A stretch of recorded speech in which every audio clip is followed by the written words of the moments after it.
Hi hello ദീ കാണുന്നൊരു സോപ്പാണ് കേട്ടോ. അപ്പോൾ ഇത് നമ്മുടെ കുപ്പിമീനയുടെ സോപ്പാണ്. ഒരുപാട് ഗുണങ്ങളാണ് കേട്ടോ കുപ്പിമീനയ്ക്കുള്ളത്. നമ്മുടെ സ്കിന്നിലുണ്ടാകുന്ന അലർജീസ്, റാഷസ് പോലുള്ള പ്രശ്നങ്ങൾ, പിമ്പിൾസ് ഒന്നതിൻ്റെ പാടുകളൊക്കെ റെഡ്യൂസ് ചെയ്യാനായിട്ട് നല്ലതാണ്.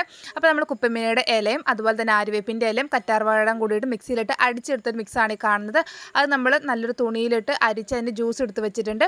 ആ ഒരു ജ്യൂസിലേക്ക് വൈറ്റമിൻ ഇ, അതുപോലെ തന്നെ വെജ് ഗ്ലിസറിൻ, പിന്നെ നമ്മൾ ആൽമണ്ട് ഓയിലൊക്കെ ചേർത്ത് വെച്ചിരിക്കുന്ന ഒരു മിക്സാണിത്. നമ്മളൊരു 306 ഗ്രാം ഗ്ലിസറിൻ്റെ ബേസ് ഇവിടെ ചെറുതായിട്ട് കട്ട് ചെയ്തെടുത്ത് വെച്ചിട്ടുണ്ട്. ഡബിൾ ബോയിൽ മെത്തേഡ് പ്രകാരം നമ്മുടെ സോപ്പിൻ്റെ ബേസ് ഇവിടെ മെൽറ്റ് ചെയ്യാനായിട്ട് വെക്കുന്നുണ്ട്. അങ്ങനത്തെ ബേസൊക്കെ ഇവിടെ നല്ല രീതിയിൽ മെൽറ്റായി വന്നിട്ടുണ്ട്. ഈ ഒരു ബേസിലേക്ക് നമ്മൾ എടുത്ത് വെച്ചിരിക്കുന്ന ഒരു ജ്യൂസും കൂടെ കൂടിയിട്ട് ചേർത്ത് കൊടുക്കുകയാണ്. എന്നിട്ട് വീണ്ടും നല്ല രീതിയിൽ മിക്സ് ചെയ്ത് കൊടുക്കുന്നുണ്ട് കേട്ടോ. പിന്നെ നമ്മൾ ഏത് മോഡിലാണ് ഒഴിക്കുന്നത് ആ ഒരു മോഡിലോട്ട് ഒഴിച്ചു കൊടുത്തിട്ടുണ്ട്. ഏകദേശം ഒരു 2-3 മണിക്കൂറൊക്കെ സെറ്റ് ആവാനായിട്ട് വെക്കുന്നുണ്ട്. അപ്പോൾ 2-3 മണിക്കൂർ കഴിഞ്ഞപ്പോഴേക്കും നമ്മുടെ സോപ്പ് നല്ല രീതിയിൽ സെറ്റായി നമ്മൾ അൺമോൾഡ് ചെയ്തിട്ടുണ്ട് കേട്ടോ. നല്ല അടിപൊളിയായിട്ട് കിട്ടിയിട്ടുണ്ട്. പിന്നെ അതിൻ്റെ pH കാര്യങ്ങളെല്ലാം നോക്കിയിട്ടുണ്ടായിരുന്നു. പിന്നെ ക്ലിംഗ് ഫിലിം വെച്ച് കവർ ചെയ്തിട്ടുണ്ടായിരുന്നു.